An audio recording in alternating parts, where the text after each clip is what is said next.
Come on, girl.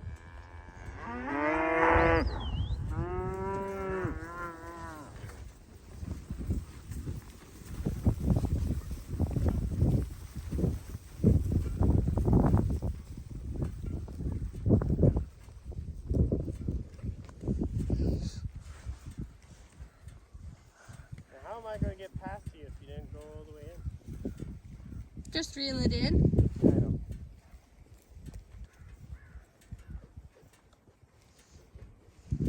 As you can see, they're kind of doing what buffalo do, I guess. They're actually moving the snow and they get the grass. And we didn't hay this part, so there's quite a bit of grass in here, so they'll do just fine. We've probably leave them in here for a day, a couple days, and then we'll move them down into the corner down there for a couple days, and then over there for a couple days. And then once they have eaten this field that's not hayed, we'll move them across this gully here and through the trees there, and over there's a little hidden hay field, we call it. It still has round bales on it, so we gotta get the round bales stacked, but then we'll put them in there and they can just kind of free range graze in there. And then we'll probably start feeding them. We need to buy a bale spooler, Dallas. I know we need a bale spooler, but at least they're all out doing this. So that one is 22, that one that's just walking there, that black one. She was Candy's baby from last year. So hopefully she's as good as her mom was. And that's her sister there, the red white face in front of her. Uh-oh. My teammate is not so happy. I know, keeps covering his face. Yeah. So even though there's lots of snow, the snow has no crust on it, so they can still graze. They could still move it. And if you look here, you can still find green grass under there. Yeah. Yeah. There should be lots of green grass still. Oh yeah, tons. Let's just move the snow so everybody can see.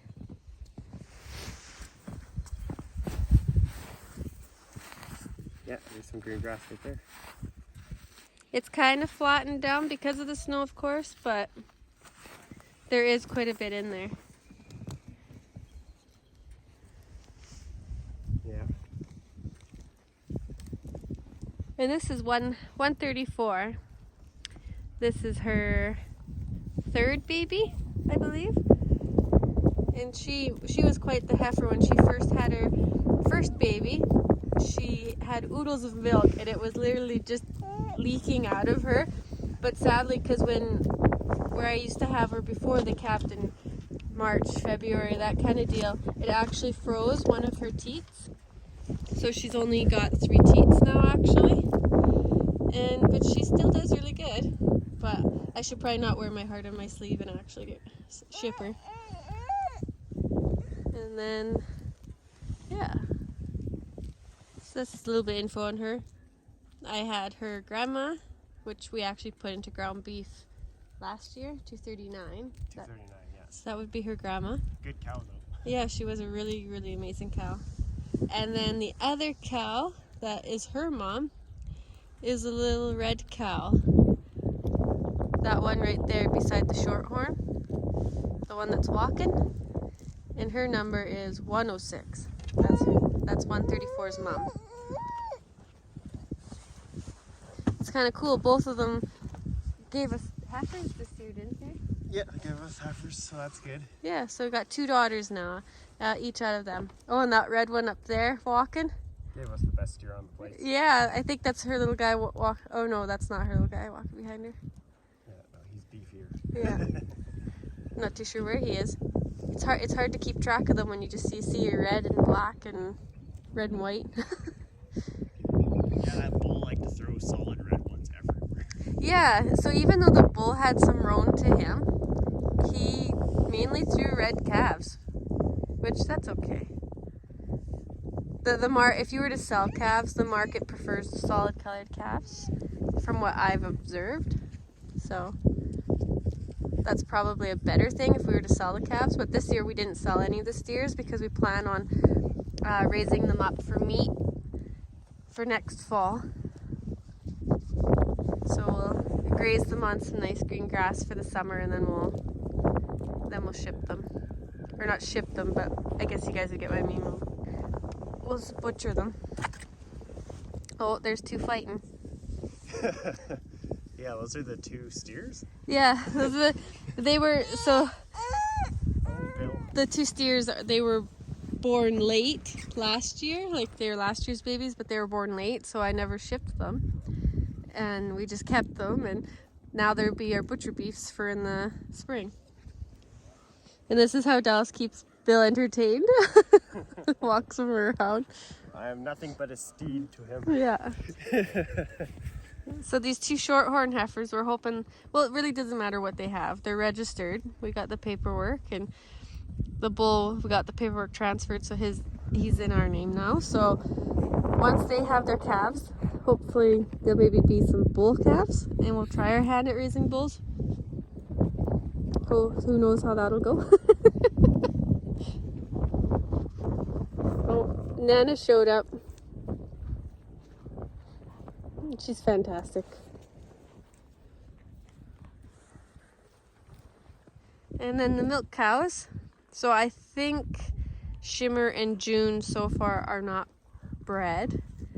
They were letting the other cows jump on them, I guess, and ride them. So that just is an indicator that they're not bred. They came into what we call a heat cycle. So we'll see what happens. But in the springs, when we get the new bull, we'll put him right in with them and the calves. So hopefully then they'll be bred. And then we'll have them producing milk for 2023 then. And then, but Poppy so far, she hasn't had a heat cycle. Dallas is up there scratching the cows. Okay, now Dallas is at the sister to 134. It is so amazing how every rancher, their cows are all kind of interconnected like a web. But this one here, 21.8, this is 134's daughter. This little girl here. And she's dark red. She's hard to see on the screen. She's so dark. But you see, she did not bad with having only 2 teats. But I'm scared of what will happen. Like, as she gets older, maybe it'll be harder and harder to raise a calf on 3. So, not too sure about her future. This little girl here, she's also a sister to 134. She's out of 106. And here's the shorthorn heifer.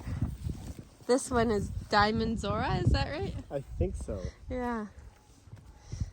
The other one, I'm not too sure what her name is, the registered name. I'm very excited to see what they'll throw though. But you see the grass, so walk through it. So this is 21-1. And 21-1 means 21 is the year that he was born, and he's the first calf, so he got 1. He's actually out of a first-time calver, and he's done pretty good. What's one thing nice about those shorthorns is the thick curly coat. I just love that. Almost like a little mini Highland. And this is 21-10. So this was Candy's baby, and sadly Candy, not sadly, it's part of the business. She was older. She didn't calve very well last year, so this little girl, she was born okay, but her mom didn't clean her afterbirth, her placenta right away, so she ended up getting a bit of an infection, and we had to look after her a bit. No antibiotics, actually, no, so I take that back. It wasn't an infection. We kind of did preventative measures where the vet told us to give her estromate to try and, or maybe was it oxytocin? Or was it estromate we gave Candy? We didn't give Candy anything. No, we gave her some shots of either oxytocin or estromate. One of the two. And it was to make her so that her uterus would contract. So I think it was the oxytocin. We gave her some of that, and it made her expel the placenta faster. So Candy got butchered yesterday. And we were going to make cuts out of her for our own personal use. And so this little girl's doesn't have her mom anymore. She got kind of the harsh weaning. And then there's 21-2. So she's a first-time calver's baby as well. But, so she's looks a little bit like her mom. And that one back there is 106's other daughter. So we've got lots of heifers, so that'll be kind of pretty cool to actually expand the herd that way. And some of the best cows gave us heifers. So this is a replacement heifer. She's at a 239. So she no longer has her mom, but she has all of her sisters, because 239, if you remember, is the mom of 106. 106. So she has her sister here still. But she's a bugger for trying to crawl underneath the fences. Not crawling, but like she drops to her front knees, and that's how she will eat, underneath the fence sometimes. She always gets a head start on the next pasture. Yeah, I guess so. You could just move her to a new pasture and she'll do that. It could be very frustrating. And then back there is 13 steer, and then those two little guys are the little guys that were born in September. So they're pretty cute.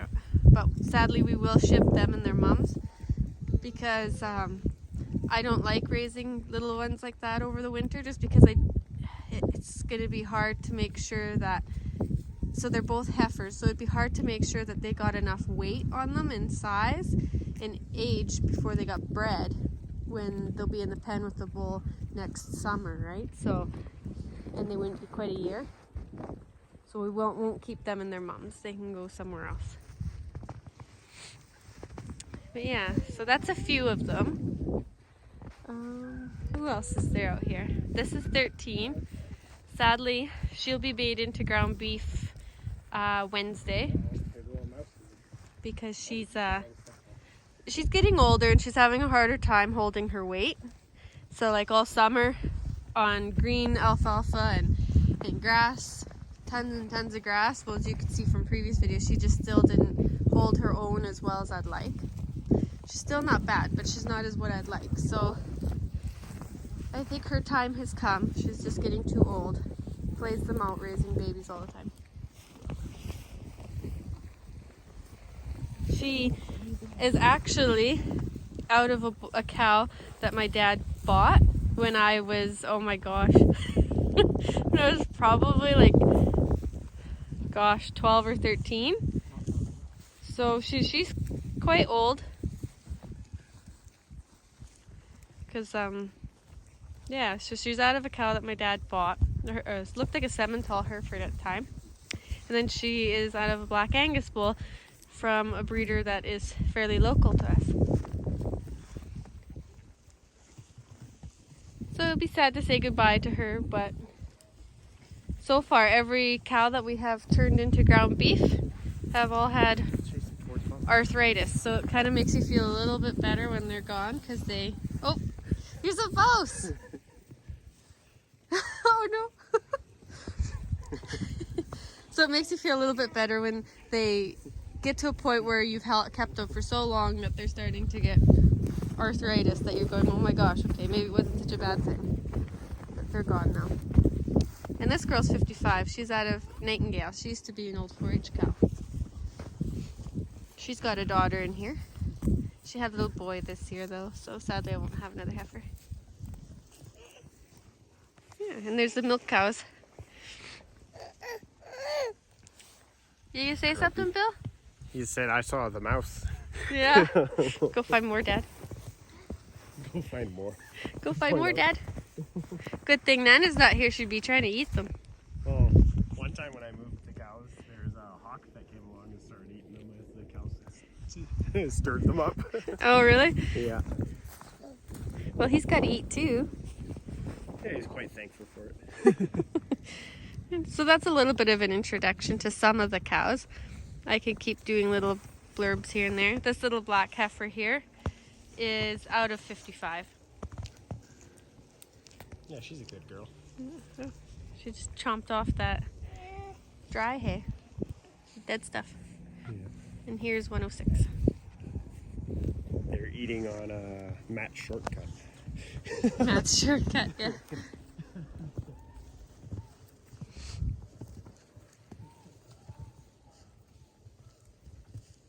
So this winter when we wean the calves, we'll put the milk cows in with the calves so they free feed on hay, and then give them a little bit of grain or something to try and get them really, really friendly. And then Dallas can keep halter breaking them in there too. Yeah, so there you go. Do you have anything else you want to say or add? No, it's nice to be putting videos out like this because it shows that you can do rotational grazing and regenerative agriculture even in winter. Yeah. And as long as you don't get too big of a crust, but even once you start getting your crust on the snow and stuff and you can't get the hay under or the grass underneath, you can start rolling out some bales and do some bale grazing and rotate them around the property that way. Yeah. Which I'd like to do in the areas where we logged this year to get some of the grass seed down into the spots that were tore up by the skidder as they're taking trees back and forth. That's the plan later. We'll start filming that too. Yeah. Could you explain a bit on the bale grazing and the rotational? Well, basically, you don't need. We're going to do it without doing the electric fences. We'll just they'll follow the feed around the place, so we'll just roll out a spot. They'll concentrate in that area while they clean it up. And then once that's cleaned up, we'll roll out another spot, and they'll go over there and they'll concentrate in that area. So even in winter, you can still make it so the soil is getting nutrition by rolling the hay out. Yeah. So that they'll are concentrating their poop in high densities areas. Yeah, and then if comes spring and probably later in that year, you'll start seeing the new seed growth and stuff from the hay and the seeds in the hay. Yeah, and also the leftover material holds water in the spring too. Yep. It's because we don't irrigate, so these hay fields you depend on rain, right? But then if you get too much rain, then it's counterproductive too, right? Yeah, she's like rolling. But the extra stuff on the ground will make it so that it holds moisture, so then you don't have to worry so much about there not being enough ground cover to hold moisture. So anyway, so we'll catch you guys later. You can follow us here and also on Facebook at Peavine Ridge Farms. I do just some posts there, pictures and stuff. And not so much videos because usually I am packing little ones or I have little ones with me, and as you can see, they don't last very long out in the cold like this. So I'll say goodbye to you guys and hopefully we'll see you there. Bye.